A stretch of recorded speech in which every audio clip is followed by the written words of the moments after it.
Pada tanggal 2 Desember terdapat beberapa peristiwa penting yang terjadi di Indonesia.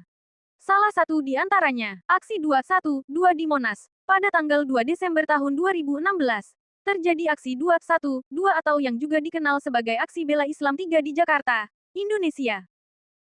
Massa yang terdiri dari jutaan orang dari seluruh Indonesia berkumpul untuk menuntut nonaktifnya Gubernur DKI Jakarta, Basuki Cahayapurnama Ahok, yang telah ditetapkan sebagai tersangka dalam kasus dugaan penistaan agama. Yang memicu terjadinya aksi 212 pada tanggal 2 Desember tahun 2016, bermula dari pidato yang diucapkannya. Pada bulan September tahun 2016, Ahok mengucapkan kata-kata yang dianggap menyinggung agama dalam sebuah pidato di Kepulauan Seribu.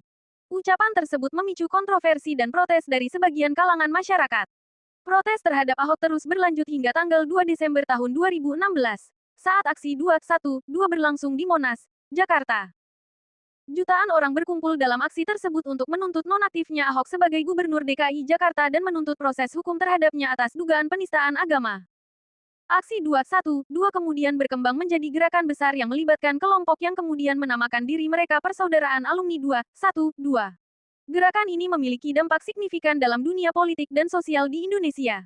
Aksi 212 memiliki dampak yang signifikan terhadap politik dan sosial di Indonesia. Berikut adalah beberapa dampaknya. 1.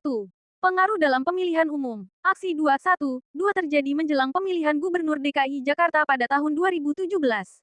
Ahok yang saat itu mencalonkan diri sebagai petahana menghadapi tekanan politik yang besar akibat aksi tersebut. Meskipun Ahok kalah dalam pemilihan tersebut, dampak dari aksi 212 masih terasa dalam dinamika politik di Indonesia. 2. Pengaruh terhadap wacana keagamaan. Aksi 212 juga memperkuat wacana keagamaan di Indonesia. Gerakan ini menyoroti isu-isu agama dan identitas keagamaan, dan mendorong munculnya narasi-narasi keagamaan yang lebih kuat dalam politik dan masyarakat. 3. Perubahan dalam dinamika sosial. Aksi 212 menjadi titik balik dalam dinamika sosial di Indonesia.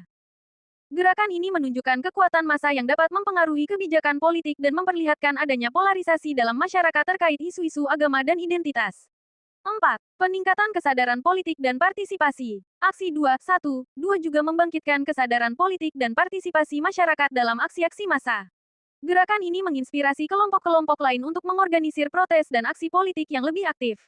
5. Peningkatan peran kelompok-kelompok agama. Aksi 212 memberikan peran yang lebih besar bagi kelompok-kelompok agama dalam politik dan masyarakat. Kelompok-kelompok agama menjadi lebih aktif dalam menyuarakan kepentingan dan nilai-nilai agama mereka. Namun, penting untuk dicatat bahwa dampak aksi 212 tidaklah homogen dan terkadang kontroversial. Beberapa melihatnya sebagai langkah positif dalam memperkuat kesadaran politik dan partisipasi, sementara yang lain mengkhawatirkan polarisasi dan ketegangan sosial yang mungkin timbul.